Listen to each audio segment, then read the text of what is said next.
score 40-36. While Judge Barbara Perez has it 39-37. All for the winner by unanimous decision, the crown jewel.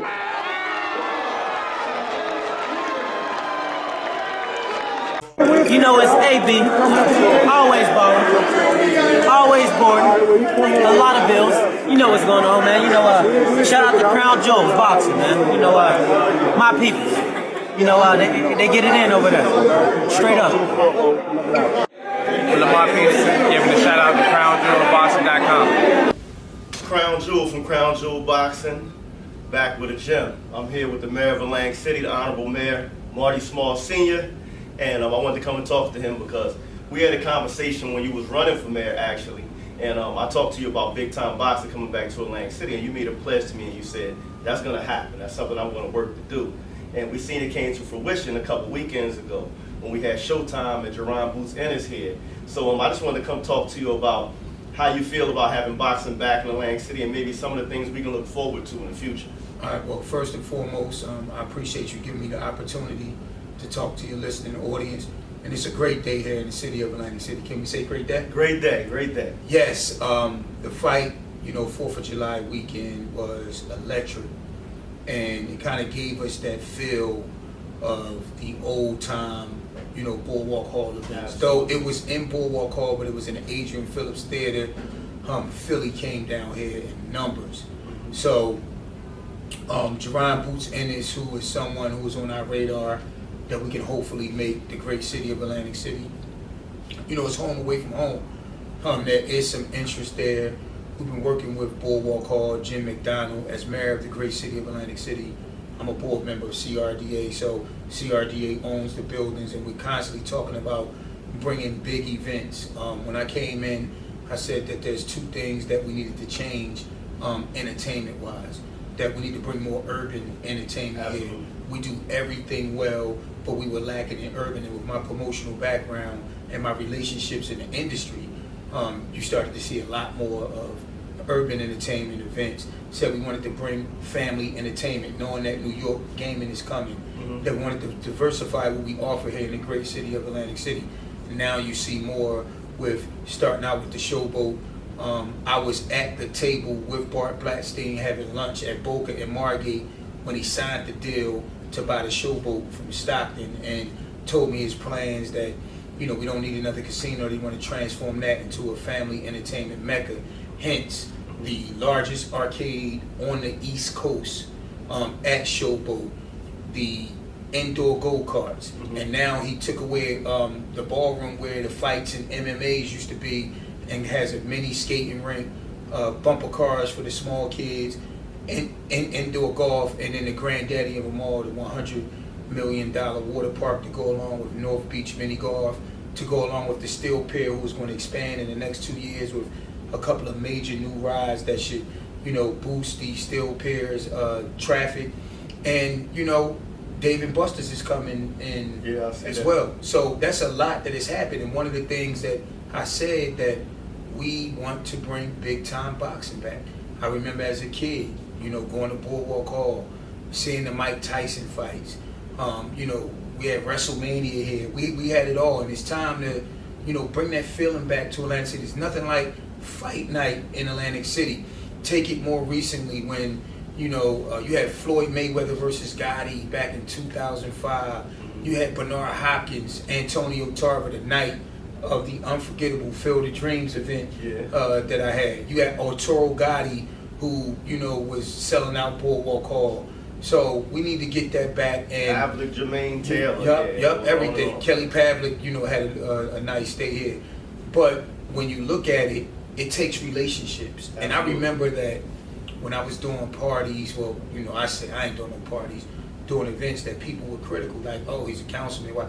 First of all, I'm putting on for my city. There was a big void. There's nothing that's been like the Marty Small Ball, the Black or the White Party since I stopped.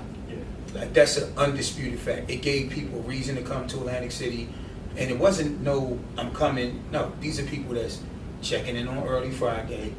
After the brunch, they out. So, when you look at those numbers that we were able to do, The whole town benefited. You're talking about the stores where people bought outfits, the barber shops, the hair salons, the nail places. Like everybody benefited, Absolutely. from that. So we wanted to get that back. So through my relationships, through entertainment, I've been able to connect with some of the biggest executives in sports, and I'm always selling Atlantic City. And listen, it takes persistency.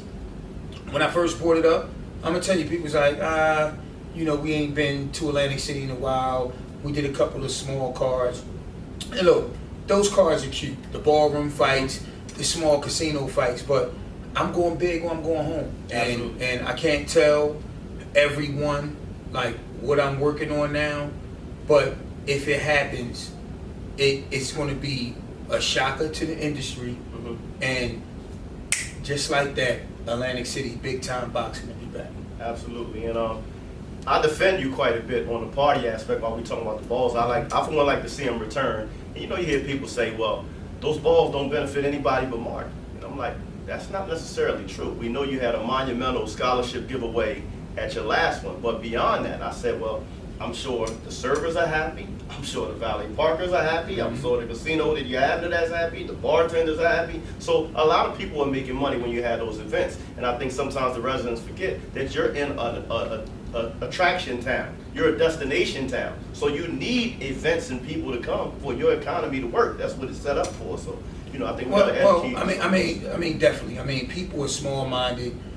It's a town where, people look at how much money they think you make by doing simple mathematics. That's not like that. I was never in that for no money. People don't talk about how many times I lost. But at the end of the day, I'm an entertainer. I'm an entertainment guy, and I'm the biggest promoter of Atlantic City, and that's what it was doing. You tell those people who were laid off during the winter or who worked odd hours for that week that it took to set up the event, the breakdown event, people got 4 or 5 days that they wouldn't have got. Absolutely. So, but I want to get back to boxing. Like I said, that is great. The jaronennis card, and you alluded to it being electric. That's funny because I did a kind of a 360 view of the crowd when I was sitting ringside, and that's exactly what I titled it. You can kind of feel the electricity, of which I haven't felt since maybe Arturo Gotti, but I'll even get as far as to say when Mike Tyson was fighting here years ago.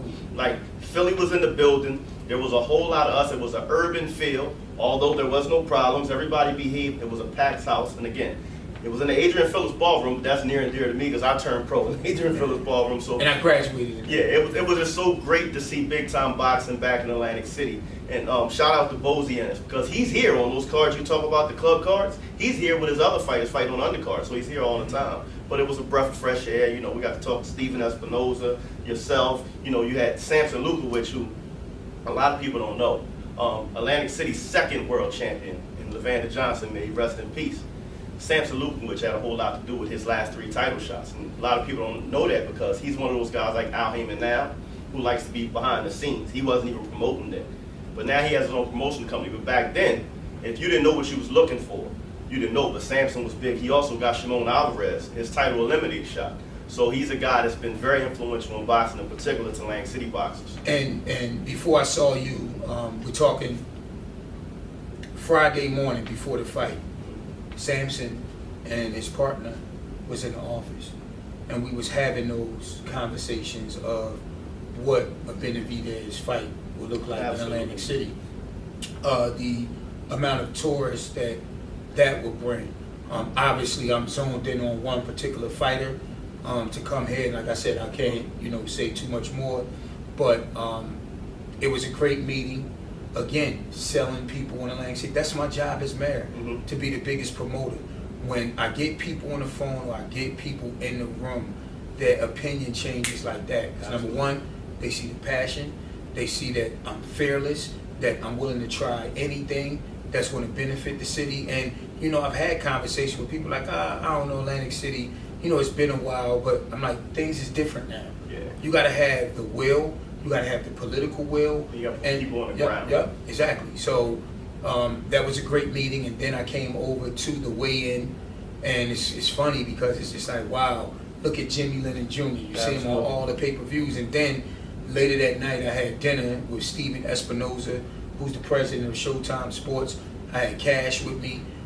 We was with one of the producers from Showtime Sports, his wife, and Jimmy Lennon Jr. We had dinner at Cafe 2825. Legendary. And all I did was talk Atlantic City. Absolutely. And we are on the radar.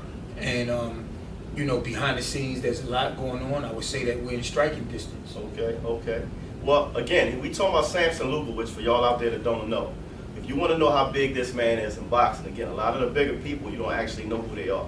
He brought Manny Pacquiao to the United States. He also brought Sergio Martinez to the United States. And Sergio Martinez knocked out Paul Williams at Boardwalk Hall. So Samson Luger, which runs deep in boxing, like most people don't know how he says he discovered, you know, Manny Pacquiao. And he brought him to the States. Absolutely. That's real talk. Yep, and also I would like to give kudos to my man, Ray McCline of the Atlantic City Boxing Hall of Fame, who set that Friday morning meeting up, you know, for us, and he was actually in here talking to us.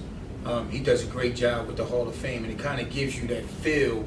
The fighters that he's on, I'm like, man, they always fighting that Boardwalk Hall. Yep. So yeah, and you're right. Shout out to Ray. I don't know if you noticed or not, but me and Ray in boxing kind of grew up together in the Pleasantville Rec Center under a guy by the name of Mike Hall. So I was kind of between Atlantic City and Pleasantville. Spent a lot of time with Mike Hall and also Bill Johnson.